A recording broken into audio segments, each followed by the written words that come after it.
नमस्कार, मैं Sonali Kulkarni crime petrol 70 के इस नए अध्याय में आपका स्वागत करती हूँ। दुनिया में हर रिश्ता विश्वास की नींव पर खड़ा होता है। किसी का भी विश्वास जीतना मुश्किल होता है, लेकिन सबसे मुश्किल होता है उस विश्वास को बनाए रखना। लेकिन कुछ लोगों की फितरत होती है विश्वासघात। ज़मीर, जज्बात, इंसानियत, ऐसे लफ्ज़ों से इनका कोई लेना देना नहीं होता। उनके लिए अपना पराया, सही गलत कुछ मायने नहीं रखता। मायने रखता है तो सिर्फ अपना मुनाफा, खुद का स्वार्थ। ये केस भी छल और प्रपंच की ऐसी हैरतअंगेज दास्तां बयां करता है जो पुलिस के लिए एक बड़ी चुनौती बनने वाला था। हम पुलिस वालों का एक दिन आम लोगों के 24 घंटे जैसा नहीं होता है। हम कभी ये प्लान ही नहीं कर पाते कि आज हमें क्या करना है। हम लोग फैमिली के साथ सैटरडे संडे कभी भी हॉलीडेज भी प्लान नहीं कर पाते हैं। फैमिली के साथ खाना खाए हुए कई दिन हो जाते हैं। हर रोज नए चैलेंज, नई चुनौतियों का सामना करना पड़ता है। देखते हैं आज क्या चैलेंज मिलते हैं। ये नसीम फोन क्यों नहीं उठा रहा है? मिनिस्टर की रैली 1 घंटे में शुरू होने वाली है और कैमरामैन नसीम फोन ही नहीं पिक कर रहा। पता नहीं कहाँ मर गया। अरे यार, तेरा नाम कोयल है, कभी तो मीठी बातें क्या कर रहा है। रिपोर्टर को मीठी नहीं सच्ची बात करनी चाहिए। वाह मैडम वाह, क्या डायलॉग मारा आपने, है ना। Thank you. बेटा बात सुनो, बेटा बात सुनो मेरी। अरे क्या हुआ, क्या हुआ? समझ, वो बच्चा देख रहे हो, उसके पैर में वो मार्क, ऐसा नहीं लग रहा जैसा उसको किसी ने बांध के रखा हुआ था। ओ कम ऑन यार कोयल, तुझे पता होना चाहिए ये सब ना, पैरों में घाव, फटे कपड़े, ये सब ना सिंपैथी पाने की ट्रिक्स हैं। नहीं सुबोध, आई एम 100% श्योर कि वो मार्क रियल है। एक काम करो, तुम ये नसीम के साथ मिलकर मिनिस्टर की रैली कवर करो। मेरा उस बच्चे से बात करना बहुत जरूरी है। अरे सुन, अरे सुन ना। Please, thank you, bye.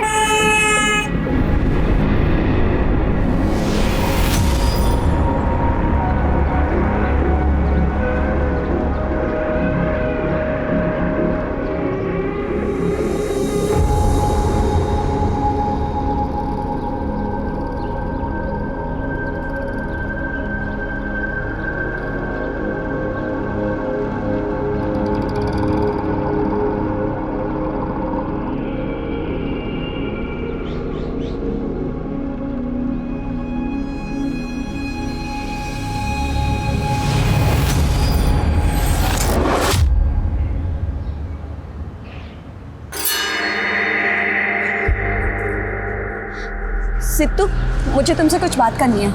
आपको मेरा नाम कैसे पता? मैंने सब कुछ देखा है बेटा।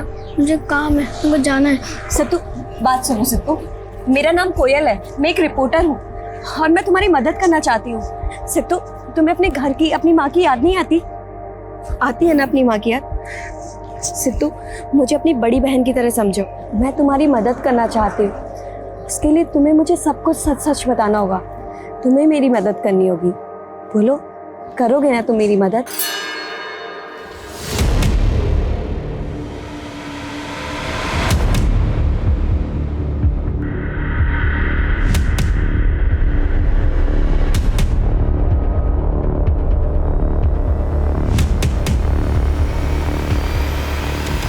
जैसा कि आप लोग देख सकते हैं कि इस आदमी ने बच्चों को किस तरह बेड़ियों से बांधकर रखा हुआ है। जिस घर में इन बच्चों को बेड़ियों से बांधकर रखा है, हम लोग उसी घर के बाहर से रिपोर्टिंग कर रहे हैं।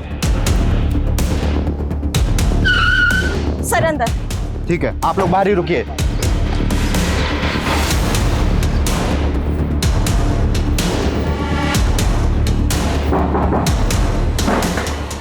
साहब गोली मत चलिएगा। साहब चाबी दे। ये लीजिए साहब।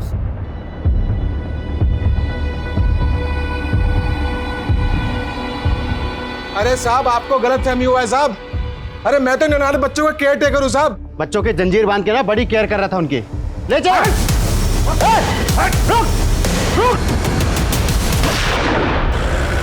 दुष्यंत दयाल, जो पिछड़े गांव से बच्चों को किडनैप करके लेकर आता था, लड़कियों को रेड लाइट एरिया में बेच देता था और लड़कों से अपने पैकेजिंग यूनिट में दिन रात मजदूरी करवाता था। नन्ही जिंदगियों से खेलने वाला ये दुष्यंत दयाल न केवल कानून का बल्कि इंसानियत का भी गुनहगार है। फिलहाल के लिए दुष्यंत दयाल फरार है। पुलिस उसके पीछे पड़ी है, जल्द से जल्द वो पकड़ा जाएगा। कैमरामैन नसीम के साथ मैं कोयल वाधवा, देखते रहिए रियल ट्रुथ चैनल। सुरीली, तुझे कितनी बार बोला है इस सारी कमीनी का चेहरा इस घर में नहीं दिखना चाहिए। पंकज प्लीज, कोयल मेरी बहन है, ऐसे मत बोलिए। बार बार बोलूंगा, कोयल कमीनी है साली। पंकज बस करिए वरना मैं। वरना क्या? हाँ धमकी देती है मेरे को, हैं? प्लीज पकड़ो। अपने आप को बड़ा क्रांतिकारी समझती है तेरी बहन। बोलना उसको कि मैंने तुझे मारा। वो तो मेरा बस नहीं चलता, नहीं तो उसका मैं ऐसा हाल करूंगा ना।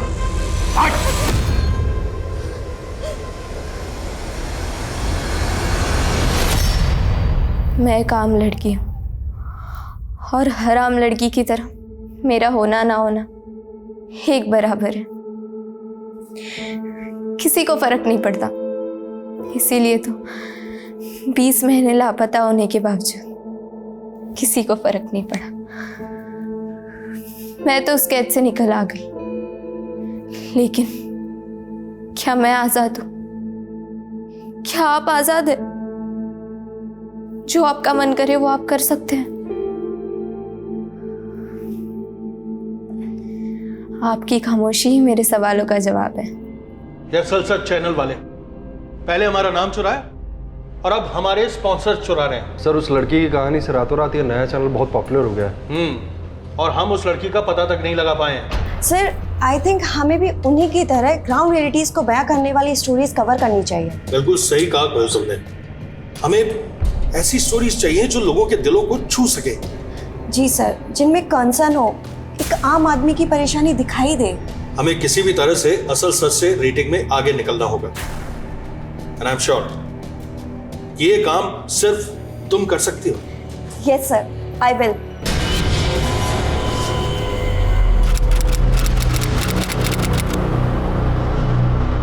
राजन बोल तो रही हूँ, रात को मिलते हैं, अभी भी बहुत काम है।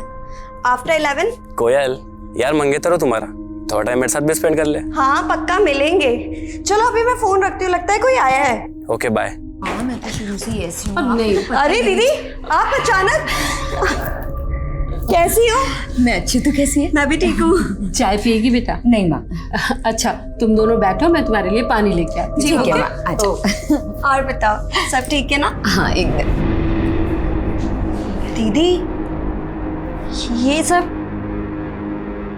कुछ नहीं, तू बता तू ठीक है ना? आज तो मैं सुरीली का फेवरेट सूजी का हलवा बनाने वाली हूँ, खाएगी ना बेटा? ठीक है माँ, आप ना ब्रेकफास्ट ऊपर रूम में ही भेज देना। अरे तो मुझे दीदी से बहुत सारी बातें करनी है। ठीक है, पानी तो पी लेने दे बेटा उसको।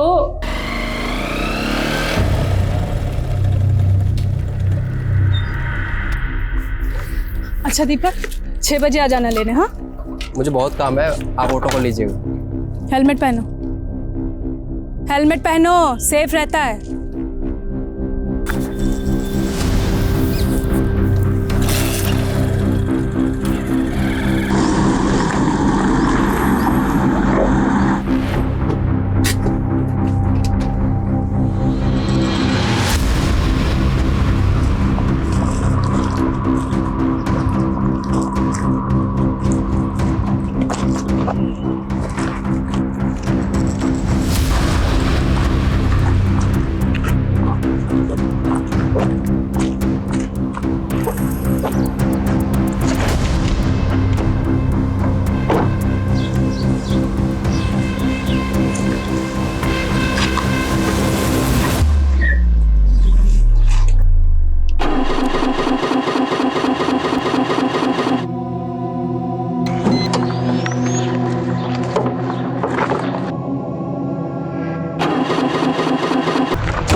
काके सीधे देख ले।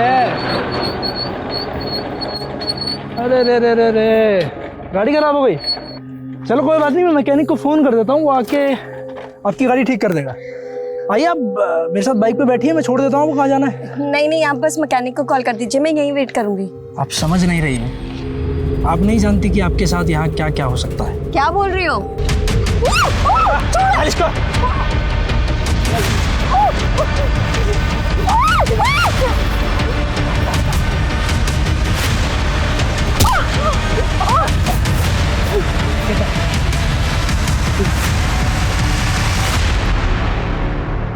कोयल के मिस्ड कॉल्स।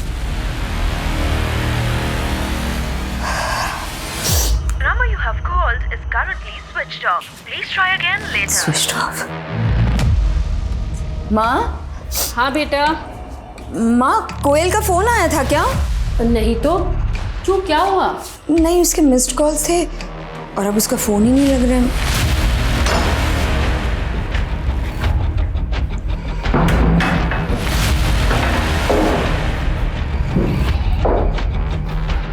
वो खिड़की के पर्दे बंद कर दोनों। हाँ सर जी, शिकार तैयार है, जल्दी आ जाइए।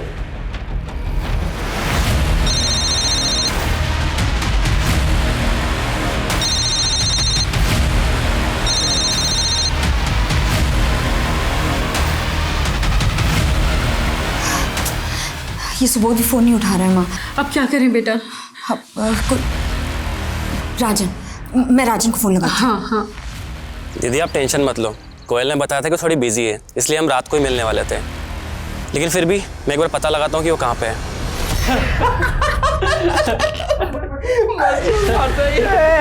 उठना भाई, भाई अपनी हीरोइन तो बेहोश है, क्या करें तब तक? तो कोई नहीं, होश में ला देते हैं।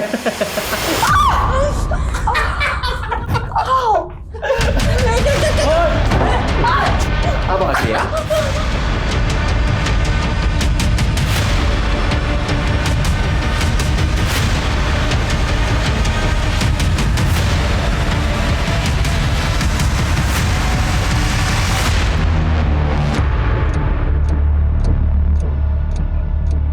तो आपकी बहन कोमल किस समय गई? नहीं सर, कोयल, कोयल वाधवा। हाँ कोयल, कोई लड़के का चक्कर था? ये क्या बकवास कर रहे हैं आप? हाँ, क्या बकवास कर रहे हैं आप? मैं आपको इतनी देर से समझाने की दीदी आप कोशिश कर रही शांत हूँ। हो जाइए। सर कोयल मेरी मंगेतर है और बहुत जल्द हमारी शादी होने वाली है। देखिए आप बेकार ही घबरा रहे हैं। देखिए किसी काम से गई होगी, आ जाएगी खुद ब खुद। सर आप समझ नहीं रहे हैं, मेरी बहन दोपहर तक ऑफिस से घर आने वाली थी लेकिन वो ऑफिस पहुंची ही नहीं। देखिए आपकी बहन के बारे में जैसे ही हमें कुछ भी पता चलेगा हम खुद आपको फोन करेंगे, ठीक है? अब आप जाइए। नहीं सर, मैं नहीं जाऊंगी। जब तक मेरी बहन के बारे में पता नहीं चल जाता मैं यहीं रहूंगी। आइए सर। सलाम सर जी। अंगार हाथ में है, झूठ नहीं बोलूंगा। मजेदार माल है, एकदम टिप टॉप।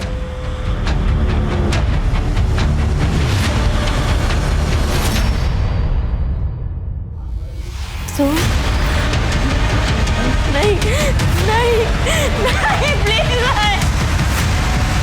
जैसे ही कोई पता चले मुझे अपडेट कर। माँ टेंशन मत लो, कोयल मिल जाएगी। राजन हाँ? एक काम करोगे प्लीज, मम्मी को घर ड्रॉप कर दो।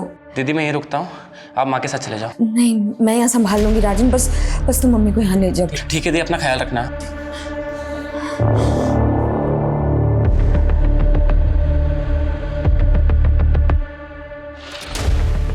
ए देखना, मेरी तरफ देखा। सबसे ज्यादा मजा मेरे साथ आया तुझे। हाँ बोलना, हाँ अरे बोलना।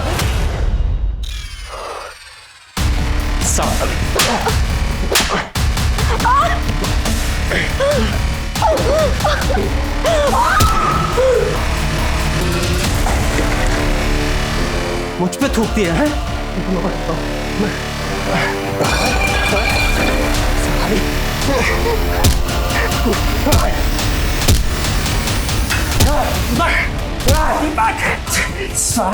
मुझ पे थूकती है?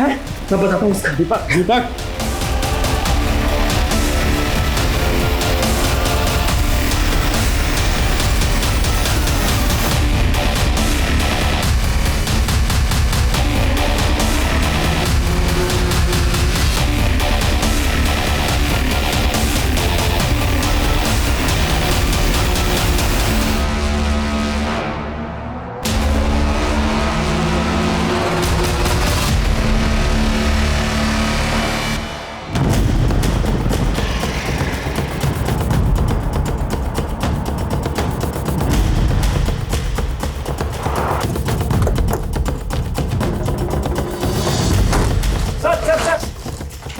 प्लीज फिलहाल ये कैमरा बंद कर दीजिए, मैं बाद में आप लोगों को इंटरव्यू देता हूँ। Please try to understand please. Sir ये देखिए, लड़की का चेहरा पूरी तरह से कुचल दिया गया है और इसकी हालत देखकर ऐसा लग रहा है कि इसके साथ में रेप हुआ है।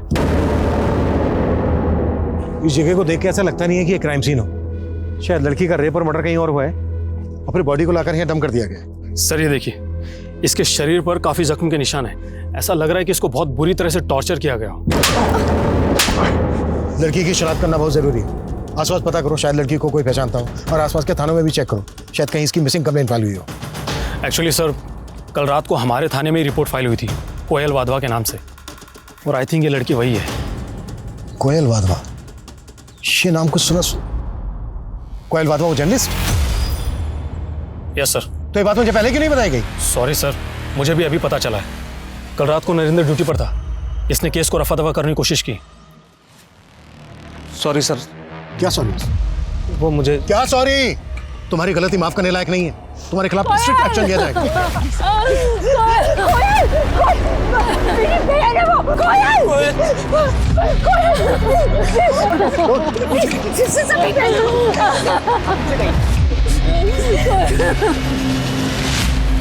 I'm sorry, मैं समझ सकता हूँ इस वक्त आप लोगों पर क्या बीत रही होगी। एक्चुअली चेहरा ठीक से दिख नहीं रहा है। क्या आप श्योर हैं कि ये आपकी बहन कोयल ही है? जी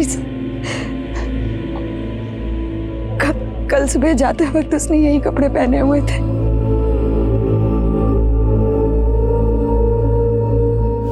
लड़की के कॉल रिकॉर्ड्स मंगवाओ, कल वो कहाँ गई थी, किस किस से मिली थी, सब कुछ पता करो। किसी पे थोड़ा भी डाउट हो तुरंत उठा लो। जी सर। और सर, कोयल को इस तरह से टॉर्चर करना और दूसरी जगह मार कर यहाँ पर लाकर फेंकना, सर आई एम श्योर ये पहले से प्लान किया गया होगा।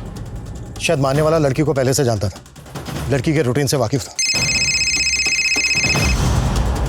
Jain sir. Yes sir. Sir मैं फिलहाल क्राइम सीन पे हूँ, कोयल वाधवा के केस पे ही काम कर रहा हूँ। Yes sir. नहीं सर, आईडी को इन्वॉल्व करने की जरूरत नहीं है, मैं मैनेज कर लूँगा। Yes sir. सर 48 आवर्स बहुत कम है सर।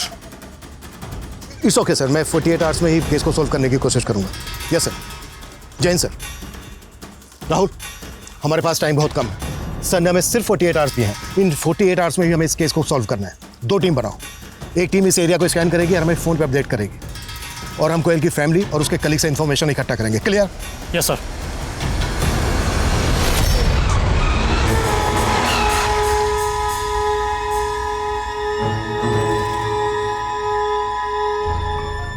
अरे कितनी बार समझाया तुझे, दिन में जो करना है कर, पर रात में तो कम से कम घर में रहकर।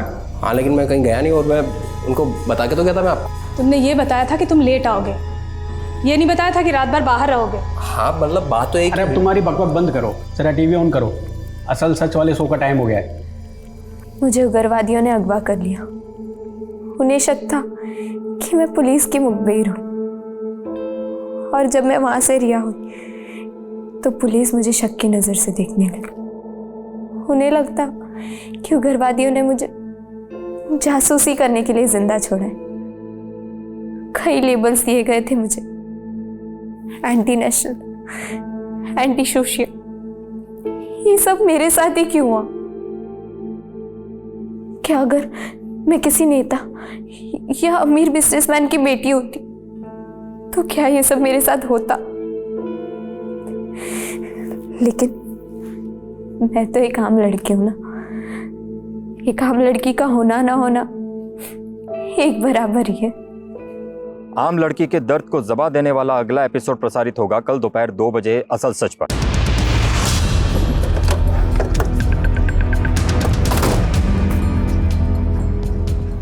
ये सब आप लोगों की वजह से हुआ है। मैंने आप लोगों को कितनी रिक्वेस्ट की थी, लेकिन आप लोगों ने बिल्कुल ध्यान नहीं दिया। मैं मानता हूं हमसे चूक हुई है, लेकिन मैं वादा करता हूं आपसे, आपकी बहन के कातिलों को बख्शा नहीं जाएगा। उन्हें सजा हम जरूर दिलवा कर रहेंगे। उससे मेरी बहन तो वापस नहीं मिल जाएगी ना? नहीं मिलेगी, लेकिन फिर किसी दूसरे की बहन के साथ ऐसा नहीं होगा। प्लीज हमारी बात समझने की कोशिश कीजिए। हमारे कुछ सवाल हैं जिनके हमें जवाब चाहिए, ताकि हम जल्द से जल्द आपकी बहन के कातिलों तक पहुंच सकें। क्या उस दिन कोयल ने आपसे कुछ बताया था कि वो किससे मिलने जा रही है, कहाँ जा रही है? ओके दीदी, अब मैं चलती हूँ। आज आपकी वजह से सारे काम पोस्टपोन किए मैंने। एक ऑफिस का छोटा सा काम है, वो खत्म करके 3 बजे तक आती हूँ। मुझे नहीं पता था कि मैं मेरी कोयल को आखिरी बार देख रही। कोयल से फोन पे बात हुई थी आपकी? जी नहीं, पर हाँ करीब 1 बजे उसने मुझे कॉल किया था, पर तब मैं सो रही थी। उठ के फोन देखा तो उसके मिस्ड कॉल्स थे। जब उसे कॉल किया तो उसका फ़ोन बंद आ रहा था। इसका मतलब ये कि कोयल का फ़ोन 1 बजे तक तो एक्टिव था। ऑफिस का काम? जी नहीं सर, कोयल ने तो ऑफ लिया हुआ था कल का। कोयल सामाजिक मुद्दों पर रिपोर्टिंग करती थी। कभी किसी ने किसी तरह की कोई धमकी दी थी कोयल को? जी नहीं सर, कभी ऐसा हुआ नहीं, और ना ही कोयल ने इस बारे में हमें कुछ मेंशन किया था। देखिए, आपके चैनल का नाम रियल ट्रूथ है। आई होप आप ये समझते होंगे कि सच छुपाना भी एक तरह का झूठी होता है। मतलब मैं सच क्यों छुपाऊंगा, और मैं तो खुद बहुत दुखी हूं कि कोयल जैसी होनहार लड़की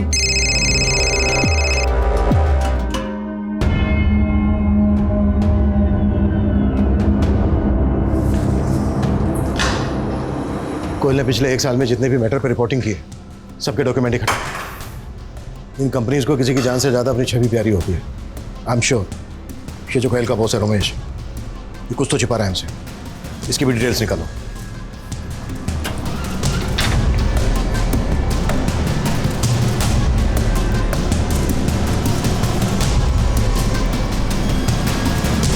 कमजोरों की आवाज बनने वाली कोयल हमेशा के लिए खामोश कर दी गई। क्या कोयल की हत्या उसकी ईमानदार पत्रकारिता के चलते हुई थी, या बात कुछ और थी?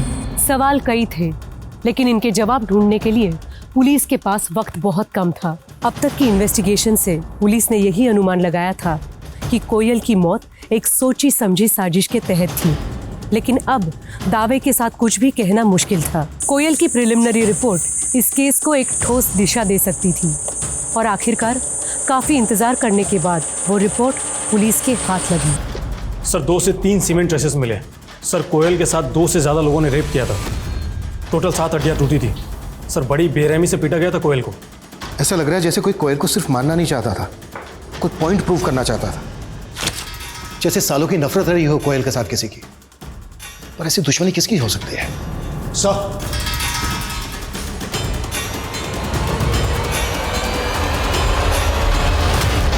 कहने को तो मैं कोयल की बड़ी बहन थी, लेकिन हमेशा कोयल ने मुझे संभाला, हमेशा सही रास्ता दिखाया। सॉरी दीदी, लेकिन इसमें आपकी गलती है। जब पहली बार उस कायर पंकज ने आपके ऊपर हाथ उठाया था ना, उसे तभी मुंह तोड़ जवाब देना चाहिए था। पुलिस में शिकायत करनी चाहिए थी उसकी। शिकायत करके क्या हो जाता? माँ को शिकायत करके क्या हुआ? दीदी, किसी भी रिश्ते में वायलेंस हो ही नहीं सकता। मेरी मानो, छोड़ दो पंकज को। इस रिश्ते का कोई फ्यूचर नहीं है।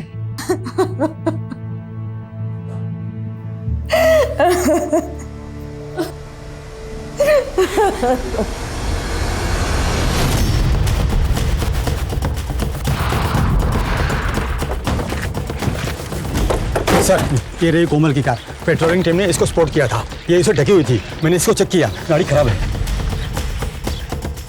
खराब गाड़ी को ऐसे कोमल ढक्के तो रखेगी नहीं। जाहिर सी बात है, ये भी प्लान का हिस्सा रहा होगा। इस एरिया को अच्छे से स्कैन करो। यहाँ से लेकर जहाँ तक कोयल की बॉडी मिली थी वहाँ पूरा एरिया छान मारो अच्छे से। सर, तो ये देखो, टायर के मार्क्स। ऐसा लगता है जैसे गाड़ी को यहाँ पर धक्का देकर लाया गया है। सर ये देखिए,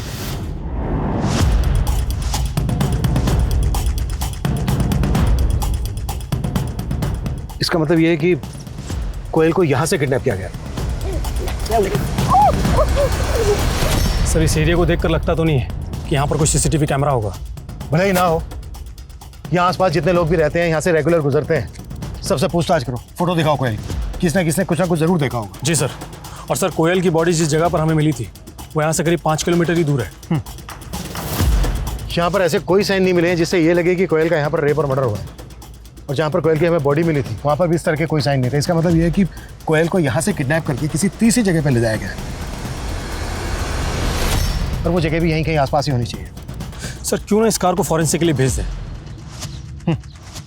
1 मिनट, ये वही एरिया है ना जहाँ पर काफ़ी शराबी ज्वारी घूमते हैं? हाँ सर, और ये आसपास के एरिया से तो काफ़ी शिकायतें भी आती रहती हैं। जितने लोग भी शराब पी के यहाँ जुआ खेलते हैं सबको उठाओ, कुट्टो। देखो कोई ना कुछ जरूर बके। सर हाँ तो वत्सल, समझ में आया ना? Yes ma'am. Law of gravity कैसे काम करती है? Yes ma'am. हाँ, मैं तुम्हें एग्जांपल देके समझाती हूँ। गुरुत्वाकर्षण की वजह से ही एक चीज़ दूसरी चीज़ से आकर्षित होती है इस तरह से। देखो समझ में आ रहा है?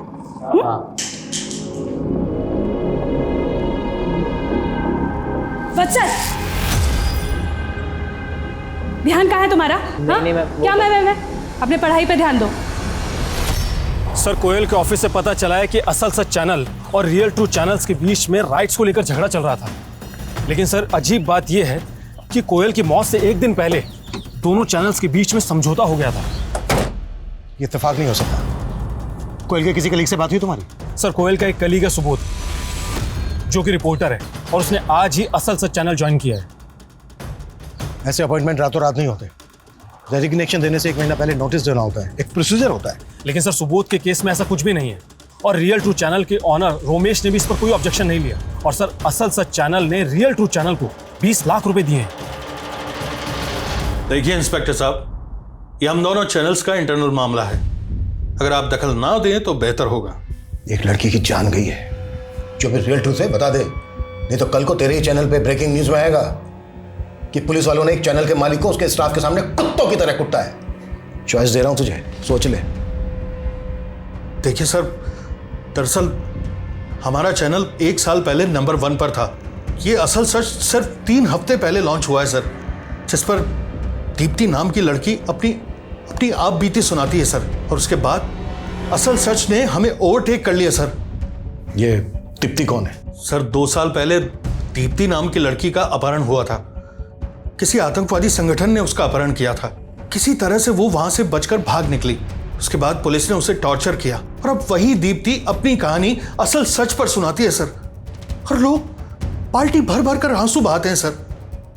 और हम चैनल वाले अपनी टीआरपी को लेकर सर। टीआरपी गई थी? तो सीधा सीधा ये बोल, कोयल का इस दीप्ति से क्या कनेक्शन है?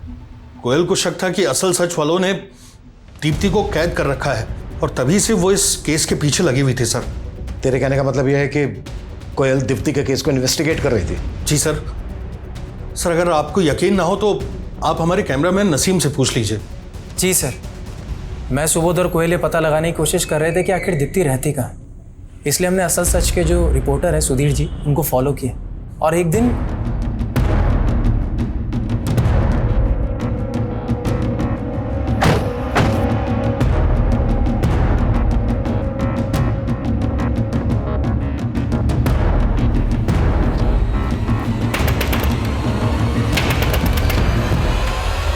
कोयल, तुम यहाँ? वो लड़की कहाँ है? सुधीर, दीप्ति कहाँ है? कहाँ है वो लड़की? यहाँ कोई नहीं है कोयल। कोई नहीं है? ये सब क्या है सुधीर? दीदी प्लीज मुझे बचा लीजिए। ये लोग मुझे पागल कर देंगे। हर रोज मुझे इंजेक्शन लगाते, मुझे कहीं नहीं जाने देते थे। चुप हो जाओ, डरो मत, मैं हूं ना तुम्हारे साथ। तो असल चैनल वाले दीप्ति का इस्तेमाल कर रहे थे टीआरपी के लिए? जी सर। फिर दोनों चैनल के बीच सेटलमेंट कैसे हुआ? अब बोलेगा या फिर मैं मेरे तरीके से मुंह खुलवाऊं तेरा? सर एक्चुअली असल सच के ओनर ये चाहते थे कि ये राज राज ही रहे। उन्होंने ऑफर भी दिया। उन्होंने कहा कि आगे से दीप्ति के बाइट्स हमारे चैनल पे भी ऑन एयर होंगे और साथ ही साथ उन्होंने रोमेश सर को लाखों कंपनसेशन और हम तीनों को जॉब ऑफर करी विद हायर सैलरी। लेकिन बिल्कुल सही मौका है यार, सीधा डबल सैलरी ऑफर कर रहे हैं। सुबोध, हम इतने सेल्फिश कैसे हो सकते हैं? उस लड़की की जिंदगी एक कैसे दूसरे कैद में कट रही है। अरे यार कोयल, कभी तो प्रैक्टिकल होकर सोचा कर यार। हम लोग थोड़ी टॉर्चर कर रहे हैं उसको। और उसकी तकलीफ भी तो नहीं समझ रहे ना हम। मैं सर से बात करूंगी, हमें सच का साथ देना होगा। उस असल सच में बैठे उन गिद्धों का पर्दा मैं फाश करूंगी। देख यार कोयल, तुझे ऑफर नहीं लेना है मत ले, लेकिन तू हम लोगों का चांस क्यों खराब कर रही है? शट अप सुबोध, ना तो मैं कुछ गलत करूंगी ना उस लड़की के साथ कुछ गलत होने दूंगी। लेकिन सर कोयल इस मामले में कुछ भी नहीं कर पाई। रातों रात दोनों चैनल्स के बीच में दीप्ति को लेकर डील हो गई। उन्होंने डिसाइड किया कि दीप्ति को कुछ पैसे देंगे और उसके प्रोग्राम के राइट्स दोनों चैनल मिलकर शेयर करेंगे। अब इस डील में एक ही रुकावट थी, कोयल, इसलिए अगले दिन उसको रास्ते से हटा दिया और सुबोध ने असल चैनल ज्वाइन कर लिया। नहीं सर, ये दोनों बातें बिल्कुल अलग थी सर। तो असल चैनल वालों ने लाखों रुपए किस बात के दिए? ये सारा पैसा, इतना बड़ा अमाउंट कोयल को मारने के लिए नहीं था? नहीं सर, ये तो हमारे चैनल के नाम और लोगों को लेकर के जो डिस्प्यूट था उसका सेटलमेंट था, जो हमने आउट ऑफ द कोर्ट जाकर के सेटलमेंट कर लिया था सर। बस ये इत्तेफाक है कि ये सब चीजें कोयल की मौत से ठीक एक दिन पहले हुई हैं सर। अगर ये इत्तेफाक नहीं हुआ ना तो तेरी ब्रेकिंग न्यूज मैं बनाऊंगा।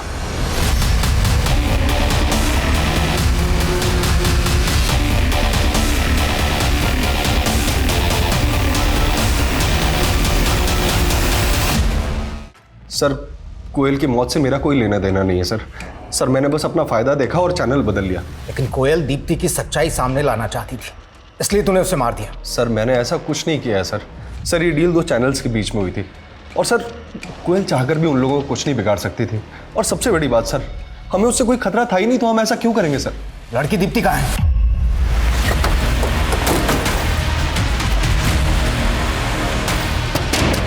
क्या हुआ सर?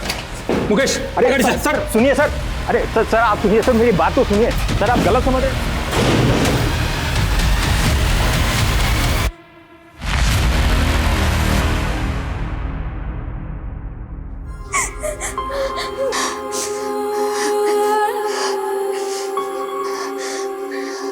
बेटा खुद को सजा देना बंद कर। ना तो कुछ खाती है ना बोलती है। तेरे ये सब करने से अब कोयल कभी वापस नहीं आ पाएगी बेटा। सब मेरी गलती है माँ। अगर मैं उस दिन कोयल के फोन उठा लेती तो ये सब कुछ नहीं हो।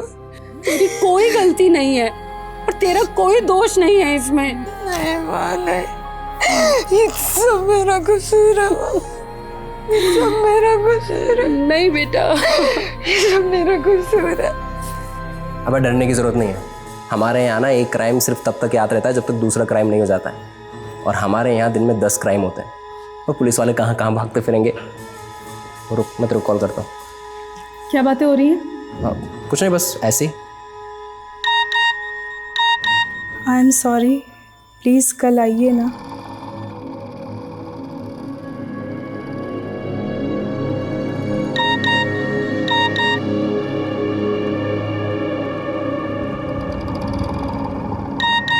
मैं आपको बहुत मिस कर रहा हूँ। क्या हुआ? नहीं, कुछ नहीं। अरे भैया, पुलिस कहीं की भी हो, मुजरिम से कम तेजी होती है, क्योंकि पुलिस ऊपर ऊपर से देखती है, अंदर झांक कर देखना ही नहीं आता उन लोगों को। हमने अभी सुना है कल एक लड़की की लाश मिली थी यहीं कहीं, पत्थरकार थी। पुलिस ने बहुत ढूंढा पर कोई चश्मेदीन गवाह ही नहीं मिला। क्यों नहीं मिला सोचो जरा, क्योंकि पुलिस अंदर तक नहीं घुसी। आप तो ऐसे कह रहे हो जैसे पुलिस से ज्यादा आपको मालूम हो। बिल्कुल है। तो हमें भी बताओ, हमें भी जानना है। ठीक है भैया, बताते हैं। अभी परसों की बात है, हमारा पेट थोड़ा गड़बड़ था तो हम चल दिए झाड़ियों में। अब वहां जाकर देखते हैं कि कुछ लोग ताश पत्ती खेल रहे हैं। अरे सर जी का काम कोई तेरी तरह थोड़ी है जो 2 मिनट में पूरा हो जाएगा। अरे सर जी है, टॉप का माल है, लड़की है, सर जी पूरा मजा लेकर आएंगे। तो आराम से बैठ यहाँ पर, ठीक है? अरे हमें तो उस काली गाड़ी का नंबर तक याद है जिस पर वो लौंडे बैठ कर आए थे। क्या नंबर था उसका? हाँ, 7344। उस आदमी को बाइक का मॉडल और कंपनी तो पता नहीं है, ना ही उन लड़कों के चेहरे ठीक से याद है, लेकिन इतना पक्का है कि वो बाइक ब्लैक कलर की थी और उसका नंबर था 7344। सर अगर सर चौक के आसपास के सारे सीसीटीवी स्कैन करने के लिए कह दिया मैंने। जरूरत पड़े तो पूरे शहर के सीसीटीवी चेक करो। ये अब तक का हमारा सबसे बड़ा क्लू है कातिलों तक पहुंचने का। Yes sir.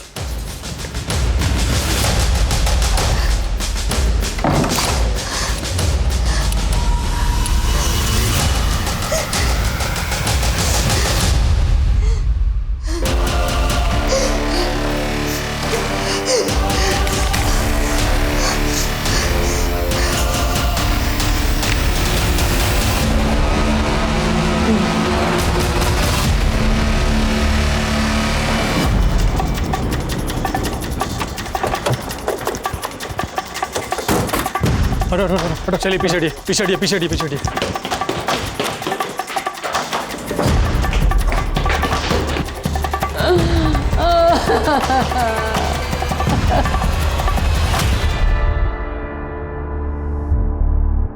कैसे हुआ ये सब? कल से इसने कुछ भी नहीं खाया था, ठीक से सो भी नहीं रही थी। बड़ी मुश्किल से इसे नींद आई तो मैं भी इसी के पास सो गई। जब मेरी आंख खुली तो देखा ये कमरे में नहीं थे। मैं ऊपर कोयल के कमरे में आई, दरवाजा बंद था। खटखटाया तो दरवाजा नहीं खोला। मैं पड़ोसियों को बुला के लाई, उन्होंने दरवाजा तोड़ा और मैंने देखा कि सुरीली की जब मौत हुई तो दरवाजा अंदर से बंद था। जाहिर सी बात है ये आत्महत्या का केस बनता है, लेकिन कल तक सुरीली ने जो हिम्मत दिखाई उसको देखते हुए मन मान नहीं रहा है कि वो आत्महत्या कर सकती है। लेकिन सर और क्या वजह हो सकती है सुरीली खुदकुशी करने की? मुझे लगता है इसमें हेलो,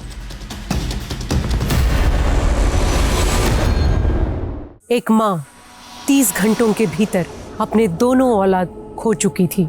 क्या सुरीली ने खुदकुशी की? क्या अपने बहन को इंसाफ ना दिला पाने की मायूसी इस खुदकुशी की वजह थी? जो नजर आ रहा था क्या वही सच था या हकीकत कुछ और थी जिसकी कल्पना करना भी शायद इस वक्त नामुमकिन था? सुरीली और कोयल के केस से अलग किसी और जगह एक 14 साल के लड़के की जिंदगी भी कई बदलावों से गुजर रही थी।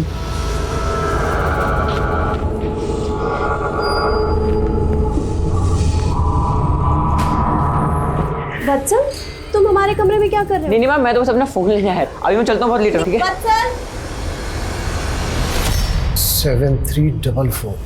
यस अभिनव, इसकी फोटो लो, विश्वकर्मा को भेजो, कंफर्म करो, क्विक फास्ट। सर। हाँ साहब, मैंने वो फोटो देखी साहब। ये वही बाइक है जो उस दिन मैंने वहाँ देखी थी। सर, विश्वकर्मा ने जो गाड़ी आइडेंटिफाई की थी उसकी डिटेल्स मिल गई। किसके नाम पे रजिस्टर्ड? किसी गिरधारी के नाम पर रजिस्टर्ड है गाड़ी। दिहाड़ी मजदूर है। हाँ साहब, ये बाइक तो मैंने पिछले महीने ही बेच दी थी एक दीपक नाम के बंदे को। जिसको तूने अपनी बाइक बेची उसका एड्रेस और फोन नंबर तो होगा तेरे पास? हाँ, उसके आधार कार्ड की कॉपी ली थी मैंने।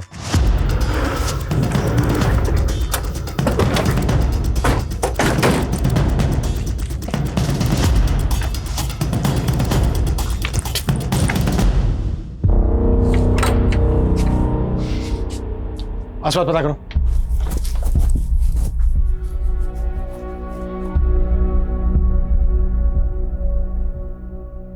कुछ पता चला? नहीं सर। देखो कैसे भी सर, पड़ोसी ने बताया कि सुबह ही पूरा परिवार कहीं चला गया, और ये भी बताया कि दोपहर में मॉडल टाउन पुलिस चौकी की एक टीम दीपक की मां निर्मला को खोजते हुए यहाँ पर आई थी। मॉडल टाउन पुलिस स्टेशन से कांटेक्ट करो, पता करो कि वो दीपक की मां निर्मला को क्यों खोज रहे थे। सर। आसपास पता करो कहाँ गए ये लोग, जल्दी क्विक।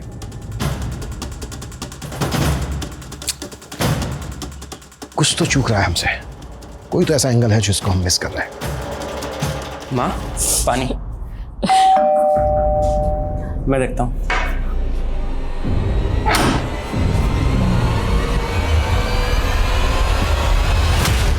सर, मॉडल टाउन थाने के एसएचओ से बात हुई मेरी।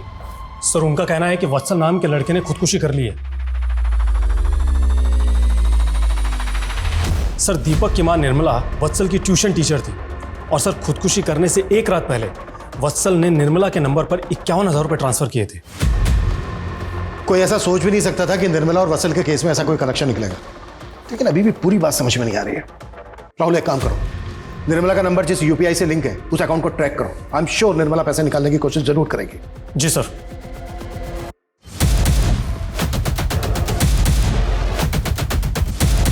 सर, निर्मला के अकाउंट की सारी डिटेल्स मिल गई है।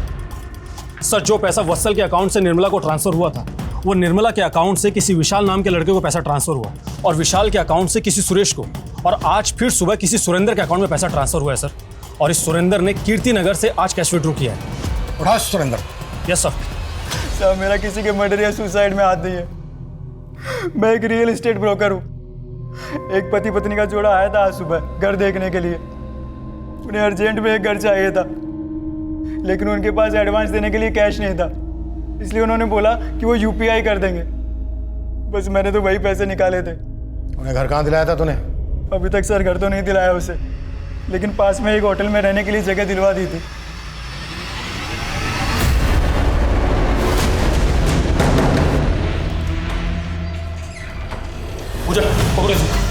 क्या है? छोड़िए, छोड़िए, ये सब क्या हो रहा है?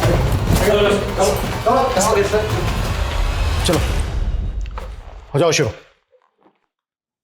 सर, सर, मेरा असली नाम ललिता है। स्कूल में टीचर थी मैं, लेकिन कुछ साल पहले ही मेरी नौकरी चली गई। पैसों की भी बड़ी किल्लत थी। तब मैं भानु से मिली। ये सारा आइडिया भानु का ही था सर, लोगों को छलने का। तुम दोनों पति पत्नी नहीं हो तो फिर ये दिखावा किस लिए? फैमिली वालों पे लोग आसानी से भरोसा कर लेते हैं। वत्सल सिर्फ 14 साल का था, सिर्फ 14 साल का। ऐसा क्या किया उसके साथ जो वो खुदकुशी करने के लिए मजबूर हो गया? वत्सल ने नई नई जवानी की दहलीज पे ही कदम रखा था। ट्यूशन के वक्त भी वो मुझे घूरता ही रहता था। पहले तो मुझे थोड़ा सा अजीब लगा, लेकिन भानु ने आइडिया दिया कि हम उसे आसानी से बेवकूफ बना सकते हैं। इसलिए मैंने क्या इसलिए मैंने ये सब करते हुए शर्म नहीं आई? अब बोलने में झिझक हो रही है। बोलो। सर, वत्सल को मैंने कहा कि वो अपनी न्यूड तस्वीर मुझे भेजे। वो सीधा लड़का था सर, मान गया। फिर हमने एक और कदम आगे बढ़ाया।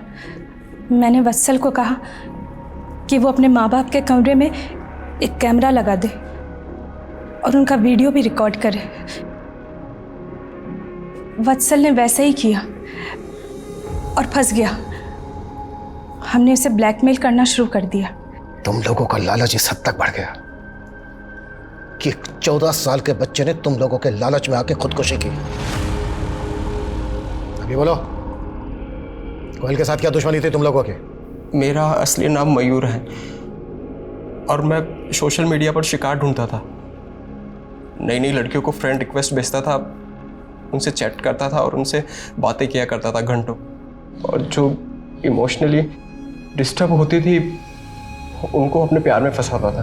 कोयल तुझे सोशल मीडिया पे मिली थी? कोयल नहीं साहब, उसकी बहन सुरीली। वो बहुत दुखी थी, वो अपने पति से परेशान, इसलिए जल्दी मेरे झांसे में आ गई। फिर हम दोनों एक दूसरे के करीब आ गए। सर, मैंने उसका वीडियो बनाया और फिर मैं उसको ब्लैकमेल करने लग गया। शुरुआत में तो उसने मुझे पैसे दिए, लेकिन बाद में उसने सारी कहानी अपनी बहन कोयल को बता दी। कोयल बहुत चालाक थी, वो मेरी जासूसी करने लग गई थी और वो एक दिन पीछा करते करते हमारे अड्डे तक पहुंच गई। लेकिन इससे पहले कि वो कुछ कर पाती, हम लोगों ने अपनी चाल चल दी। कोयल हमारे पीछे भाग रही थी और हमारी नज़र कोयल पर थी। और फिर हमने उसकी गाड़ी ख़राब की, उसको वहाँ से उठाया, उसका रेप किया और फिर उसे मार दिया। और कौन कौन था तेरे साथ इस सब में? सब मैं, सूरज और चंदर और मेरा ही नकली बाप भानु, जिसको हम सर जी कहते थे। तूने भी रेप किया था कोयल का? लड़की को देख के मुझे भी लालच आ गया। जिस मुश्तैदी से पुलिस ने महज 48 घंटों में ये दोनों केसेस सॉल्व किए, वो सराहनीय है। मयूर, भानु और ललिता ने पिछले 1 साल में ऐसे करीब 40 लोगों को अलग अलग तरीके से ठगा था, जो सुरीली या वत्सल की तरह इमोशनली डिस्टर्ब या वल्नरेबल थे। कोयल एक होनहार पत्रकार थी, लेकिन उसने भी एक गलती की। उसने अकेले मयूर का पीछा करने के बजाय पुलिस की मदद लेनी चाहिए थी। आज के दौर में जहां हर हाथ में एक कैमरा है, हम सब की निजी जिंदगी के कोई ना कोई पल सोशल मीडिया पर बिखरे हैं। जरूरी है कि हम सब ज्यादा एहतियात बरतें, ज्यादा सतर्क रहें। अपनी निजी बातें या फोटोज किसी के साथ शेयर करने से पहले हमें 1000 बार सोचना चाहिए। साइबर क्राइम आज के डिजिटल युग की सच्चाई है, लेकिन इसे डरने के बजाय इसे समझना, खुद की प्राइवेसी को लेकर चौकन्ना रहना बेहद जरूरी है। अब मैं सोनाली कुलकर्णी आपसे विदा लेती हूँ। फिर मिलेंगे एक ऐसे ही चौंका देने वाले केस के साथ क्राइम पेट्रोल सतर्क जस्टिस रीलोडेड में। तब तक अपना और अपने परिवार का ख्याल रखिए। आप जानते हैं कि हम सब एक मुश्किल दौर से गुजर रहे हैं। कृपया मास्क पहने, समय समय पर हाथ धोते रहें और उचित दूरी बनाए रखें। देखते रहिए क्राइम पेट्रोल सतर्क। जय हिंद।